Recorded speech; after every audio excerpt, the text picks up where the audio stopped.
Prime minister and council of minister. पहले prime minister के बारे में बताऊंगी। प्राइम मिनिस्टर जो है वो सबसे इम्पॉर्टेंट पॉलिटिकल इंस्टीट्यूशन है हमारी कंट्री के। दूसरी बात, उनका डायरेक्ट इलेक्शन नहीं होता है, उनको प्रेसिडेंट अपॉइंट करता है। लेकिन इसका मतलब ये नहीं है कि प्रेसिडेंट अपनी इच्छा से किसी भी इंसान को प्राइम मिनिस्टर बना देगा।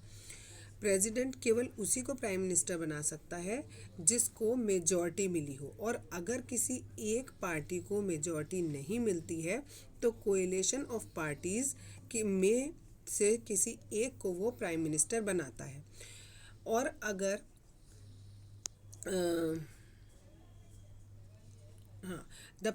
और दूसरी बात कि प्राइम मिनिस्टर जो है does not have a fix tenure. उसका जो शासनकाल होता है वो फिक्स नहीं होता है।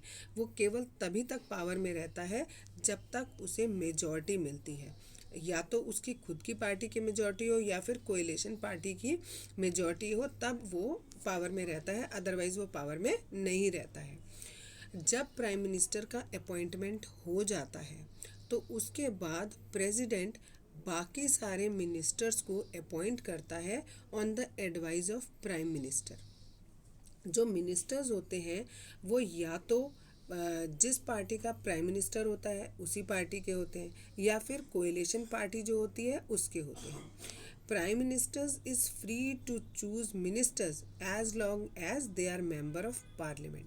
प्राइम मिनिस्टर जो है वो फ्री होता है कि वो किसी भी मिनिस्टर को चूज़ कर सकता है, कि बशर्ते ये है कि वो मेंबर होना चाहिए पार्लियामेंट को।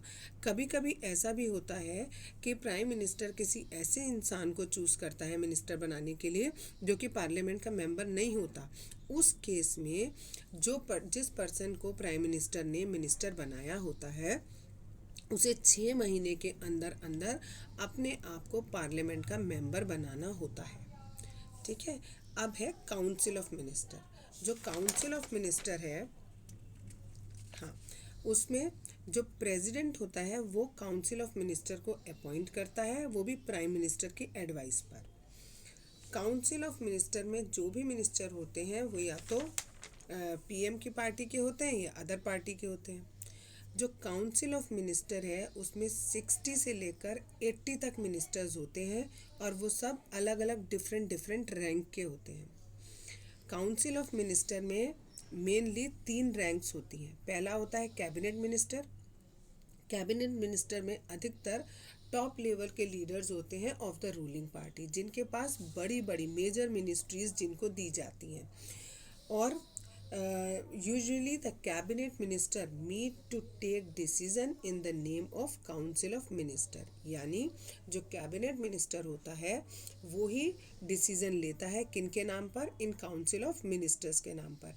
यानी जब जो कैबिनेट मिनिस्टर है उसके पास मेन जितनी टॉप लेवल मिनिस्ट्रीज़ हैं वो उसके पास हैं, यानी जो भी वो निर्णय लेंगे उसी को मेन माना जाता है।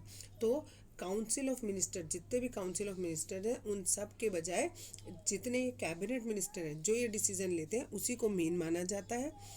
कैबिनेट मिनिस्टर्स में लगभग 20 मिनिस्टर्स आते हैं और इनके पास बड़ी बड़ी मिनिस्ट्रीज होती हैं।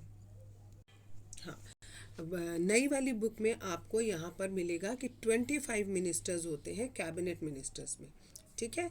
नेक्स्ट है आपका minister of states with independent charge. ये जो मिनिस्टर्स होते हैं इनके पास छोटी छोटी मिनिस्ट्रीज होती हैं, और ये कैबिनेट मीटिंग की जब मीटिंग होती है तो उसमें हर बार नहीं जाते। ये केवल तब जाएंगे जब इन्हें स्पेशल इनविटेशन मिलेगा, तब ये केवल मीटिंग्स में जाएंगे। नेक्स्ट है मिनिस्टर ऑफ स्टेट्स।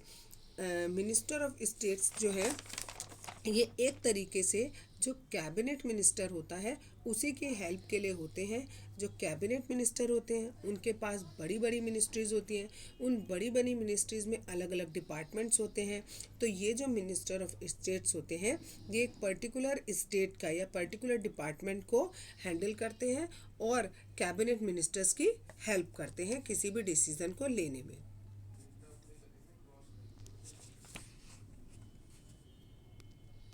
हाँ, उसके आगे कोई भी जो ये मिनिस्टर्स होते हैं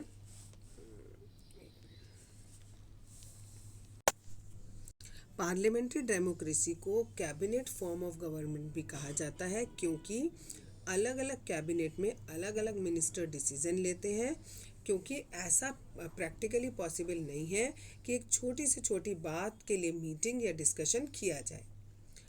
आगे है, कोई भी मिनिस्टर ओपनली क्रिटिसाइज नहीं कर सकता किसी भी डिसीजन का, भले ही वो डिसीजन दूसरी मिनिस्ट्री या डिपार्टमेंट का हो। नेक्स्ट पॉइंट है, हर मिनिस्ट्री के पास अपने अपने सेक्रेटरी होते हैं जो कि सिविल सर्वेंट्स होते हैं। ये सिविल सर्वेंट मिनिस्टर को नेसेसरी बैकग्राउंड इंफॉर्मेशन देते हैं जिससे उसे डिसीजन लेने में हेल्प मिलती है।